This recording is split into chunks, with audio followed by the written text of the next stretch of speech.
Your grandmother knew something about her own face that most of us have forgotten. In the 1960s, America, she shaped, framed and finished her eyebrows with a quiet skill that has all but vanished. One slim pencil, a little water, a dab of jelly. That tiny kit did the work of an entire shelf at the store today. Here is the part nobody tells you. The reason it worked was never the product. It was the method. A single tool, mastered, beat a dozen tools, bought. Today, the brow counter sells you pomade, gel, powder, tint, and a salon appointment on a clock. It was not always this way. Let us count down the 20 vanished eyebrow tricks modern brands hope you never rediscover. Number 20. The morning ritual at the dressing table. Your grandmother did not rush her face. She sat at a small table by a window and worked in daylight. Morning light is even and cool. It shows every hair and every gap with honesty. A bulb lies to you. The window does not. She would tilt a hand mirror, catch the soft north light, and study the natural line of her own brow before she touched it. The whole routine took minutes and it cost nothing. Today, we crowd into a bathroom under a yellow bulb and then wonder why the brows look wrong in the car. She already knew. Good light was the first product, and it was free. That honest light fell on one humble tool. Number 19, the single eyebrow pencil that lived in every handbag. She did not own a brow wardrobe. She owned a pencil. One pencil, often sharpened with a paring knife from the kitchen drawer, did the entire job. Here is the idea that runs through this whole list. A mid-century brow ran on a tiny kit, and skill carried the rest. The wax in the pencil gripped the skin and the hair at once, so a light hand laid colour exactly where she wanted it. She kept it in her purse beside her keys. When the point went dull, the knife came out again. Today, a starter brow kit can hold 6 separate products. Your grandmother smiled with one. And that one pencil did far more than brows. Number 18, the drawn-on beauty mark. A single dotty placed high on the cheek near the lip. Just so. The same pencil that framed her eyes could plant a tiny mark that read clear across a room. The wax sat on the skin and held through a whole evening of dancing. The trick was placement, not paint. Too low looked like a smudge. Just right looked like the movies. Women traded notes on the perfect spot the way they traded recipes. Today, that little effect comes in its own little tube, with its own little brush and its own little price. She did it with the pencil already in her hand, and she did it for nothing extra. Now set the drama aside for a softer rule. Number 17. Matching the brow to the hair, never to harsh black. The beauty columns of the day were firm about this. A brow should frame the face, not shout over it. Choose a shade near your own hair, and the eyes come forward gently. The science is simple. A brow too dark steals attention and flattens the face. A brow tuned to the hair lets the whole face read as one. Your grandmother chose a soft brown when a hard black was sitting right there in the drawer.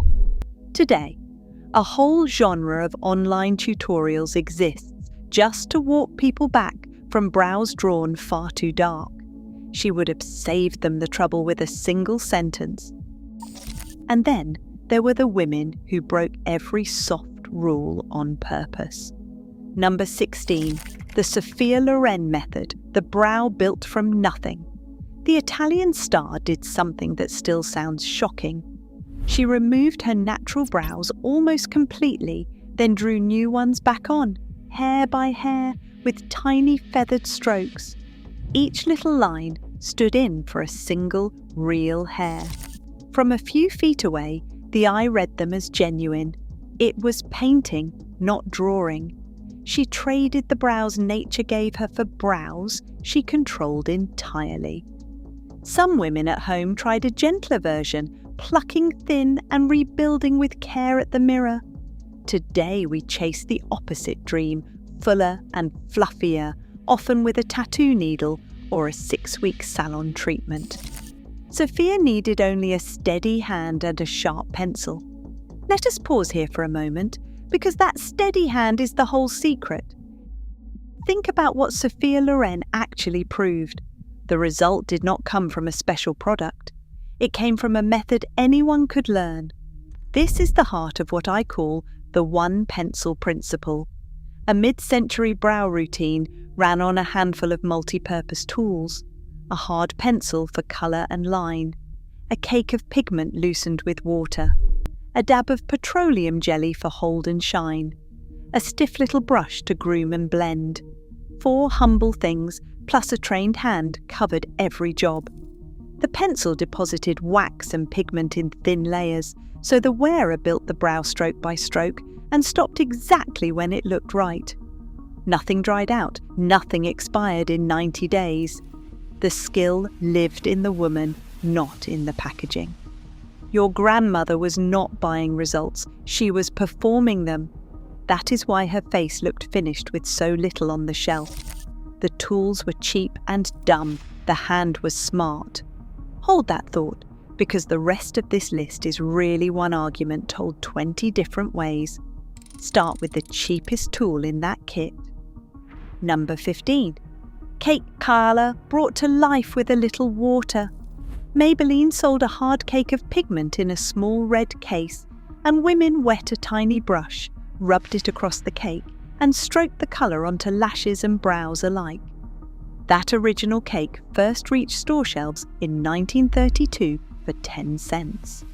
By the 1960s, it still cost well under $1. The mechanism was beautifully simple. Water freed just enough pigment to lay down soft, buildable colour. One cake lasted for months because you controlled the dose every single time. Your grandmother could darken a pale brow in seconds at the kitchen sink. Today, a brow powder dries up, a gel goes gluey, a tint fades, and each one quietly wants replacing. One little cake outlived them all, from the colour in the cake to the shine that framed it. Number 14, a dab of petroleum jelly to groom and set. Long before clear brow gel existed, women smoothed a whisper of Vaseline across the brows. It tamed stray hairs, added a soft, healthy gloss, and held the shape in place. There is a lovely truth hiding here. The Maybelline company was born from this very trick. In 1915, a young woman named Mabel Williams used a paste of petroleum jelly and coal dust on her own brows and lashes, and her brother built a company on the idea, naming it for Mabel and for Vaseline. Your great-grandmother was using the original brow gel before any brand bottled it. Today, that same effect is sold as a clear setting gel that hardens in a drawer. A jar of plain jelly never quit on anyone. Before any colour went on, the hairs had to be tamed. Number 13. The stiff brow brush and the little comb.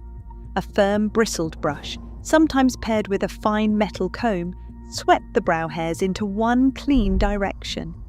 Half the polished look came from grooming alone before a speck of pigment arrived. The reason is plain. Hairs lying in one direction catch the light evenly and read as neat and intentional. A few seconds of brushing made a tired brow look deliberate. Your grandmother kept that little brush in a glass on the vanity, and she used it every morning without thinking. Today, the same bristles ride on the back end of a pricey pencil and get called a spoolie. The brush is far older than the marketing word for it. Grooming handled the present. The next trick aimed squarely at the future. Number 12.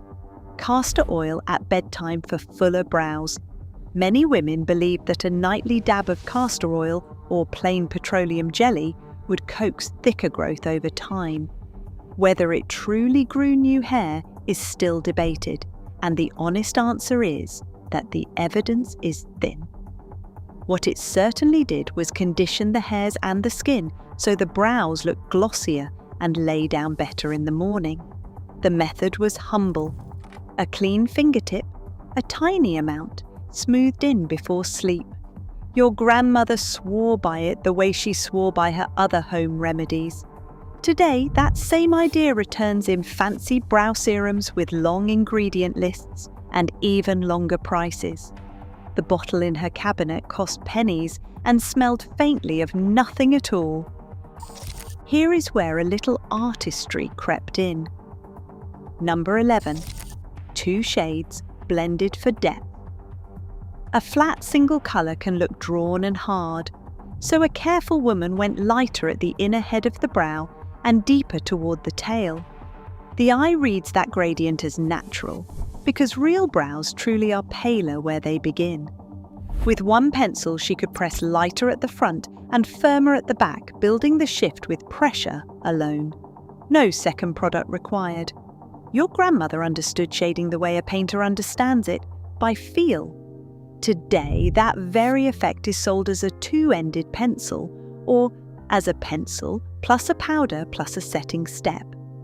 She did it with pressure and patience.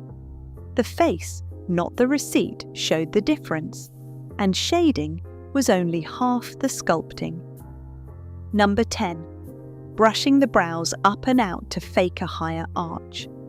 Before reaching for tweezers, a clever woman simply brushed the hairs upward at the front and outward at the tail.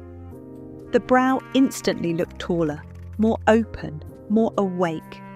The trick worked because lifted hairs expose more skin beneath and stretch the visual line of the brow. It was an arch on loan, with nothing plucked away. The method took one stroke of that stiff little brush.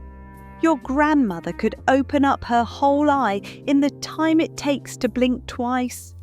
Today, people pay for brow lifts and lamination to chase that same lifted look on a permanent clock. She borrowed it every morning and gave it back every night free of charge.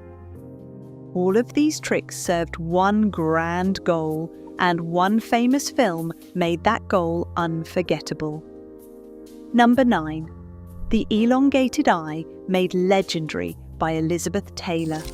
When Cleopatra reached theatres in 1963, audiences fell hard for that long, sweeping, regal eye, where a defined brow and a stretched line of colour carried the whole face. Women studied it and softened it for real life at the mirror at home.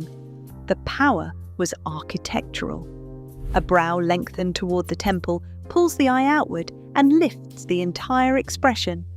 It is the cheapest face lift ever invented, and it lives entirely in one steady line. Your grandmother may have toned it down for the grocery store, but she knew the secret code. Frame the eye, and you frame the woman. Today, that drama is broken into eyeliner, brow pencil, lifting serum, and a tutorial playlist. One queen, one pencil, one line no one ever forgot. Hit that subscribe button, because what you are learning here might change how you think about the products filling stores today. Now the decade turned and the look turned with it. Number 8. The softened, lightened brow of the mod years. As the middle of the 1960s arrived, London led a youthquake. Mary Quant remade makeup, Vidal Sassoon remade hair, and a young model named Twiggy remade the face itself. The eyes grew huge with painted lashes, and the brows stepped back, thinner and paler so the eyes could shout. A daring few even lightened or bleached their brows to push the doll-like effect further. The logic was bold. Quiet the frame, and the eyes become the whole picture. Most women simply softened the brow with a touch less pencil to borrow a little of that wide-eyed wonder. Today, the trend runs the other way, toward big and bold and laminated. Yet the lesson holds either way. The brow decides where the face looks. Let us pause again, because the deeper story here is not about fashion at all. Here is the part the soft music in the commercials hopes you never sit and think about. Why did so many of these simple tricks fade away? Not because they stopped working. They faded because there is very little money in a tool that lasts for years. Your grandmother's brow kit was a quiet disaster for any company that wanted steady sales. One pencil lasted months. A cake of colour lasted longer. A jar of jelly seemed to last forever, and a stiff brush never wore out at all. None of it expired. None of it demanded a refill on a schedule. Compare that to the brow counter waiting for you now. A pomade that hardens, a gel that gums up in 90 days, a tinted dye, a separate powder, a clear setter, and a salon lamination that begs you back every 6 to 8 weeks. The genius was never hidden in better ingredients. The genius was hidden in the calendar. Sell something that runs out, and the customer comes back on time, forever. Your grandmother bought tools, we rent results. So let us return to the tools she actually owned, starting with the most permanent skill of all. Number 7. The shaping ritual with a pair of angled tweezers. A good steel tweezer, the kind with a slanted tip, was a one-time purchase that served for decades. The slant let her grip a single hair cleanly and pull it in the direction of growth, which hurt less and left the skin calm. The shape she built by hand could last for days. The method was unhurried, one hair at a time, in that honest morning light. There was usually a small wince and a watering eye, and then it was done. Your grandmother shaped her own brows for free in her own bathroom. Today, shaping is a booking, a chair, a tip, and a standing appointment. The same steel tool still sits in her old drawer, working perfectly, owing no one a thing. Shaping set the line. The next trick made the line last all day long. Number 6. A whisper of hairspray or pomade to lock the brows down. The 1960s ran on hold, from towering bouffants to sculpted waves, and a little of that holding power went straight to the brows. A woman would spritz a trace of hairspray onto her brush or borrow a dab of hair pomade, then sweep it through to freeze the shape. The thin film coated each hair and kept it obediently in place through heat and weather. The method was a single, confident stroke. Your grandmother could march through a humid summer afternoon with her brows exactly where she left them. Today, that very idea is sold back to us as brow lamination, a salon service with a fancy name and a real fee. She invented it with a can already on her shelf. All roads on this list keep leading back to one humble object. Number 5. The pencil that did 5 jobs at once. Brow colour, eyeliner along the lash, a crisp edge on the lip, a beauty mark on the cheek, even a quick touch-up where the hairline thinned. One pencil, 5 tasks, one small price. The wax base made it work everywhere, gripping skin and hair without sliding. The method was nothing more than knowing your own face and trusting your own hand. Your grandmother carried a whole vanity inside a single slim stick. Today, each of those 5 jobs has its own product, its own brush, its own marketing, and its own line at the register. She would look at a modern makeup bag, count the duplicates, and laugh. The work was never in the tools. The work was in the woman. Step back now from any single trick and see the philosophy behind all of them. Number 4. The belief that the brow is the frame of the entire face. Mid-century beauty treated the brow as architecture, not decoration. Get the frame right, and tired eyes look rested, a round face looks longer, and a heavy expression lifts. The reasoning is sound. The brow sits at the top of the face and guides the eye like the moulding around a doorway. A clean frame makes everything inside it look intentional. Your grandmother fixed her brows first, then built the rest of the face to match. Today, the brow is often the very last thought, rushed at the end with whatever is nearest. She had the order exactly backward from us, which is to say, she had it exactly right. That frame demanded control, and control came from one stubborn little detail. Number 3, the hard pencil sharpened to a fine point. A soft pencil smears and begs for blending. A hard, wax-rich pencil holds a sharp tip and lays down a thin, precise line. That precision is exactly what lets a steady hand draw hair-like strokes that fool the eye. She kept the point keen with a blade or a small sharpener, and she never tolerated a blunt, mushy tip. The method rewarded patience over speed. Your grandmother would rather sharpen for 10 seconds than smudge for 10 minutes. Today, the market sells ultra-fine mechanical brow pencils as a clever new invention, priced accordingly. The fine point is not new. The willingness to keep it sharp, perhaps, is what we have actually lost. Number 2. And the humblest trick of all became an empire. The home mix darkener that grew into a household name. Before the pencils and the cakes filled the drugstore, women mixed their own brow colour from whatever was at hand. A little soot or coal dust bound up with petroleum jelly. It was thrift turned into beauty. That very kind of kitchen mixture, made by Mabel Williams in 1915, became the seed of Maybelline itself, a company named in her honour in 1917. The principle was the same one the pencils later copied. A waxy base carrying a dark pigment smoothed onto the hair. Your great-grandmother quite literally invented the product the factory would one day sell back to her. We forget that the first brow gel and the first brow colour came out of a kitchen, not a laboratory. The thrift came first. The price tag came after.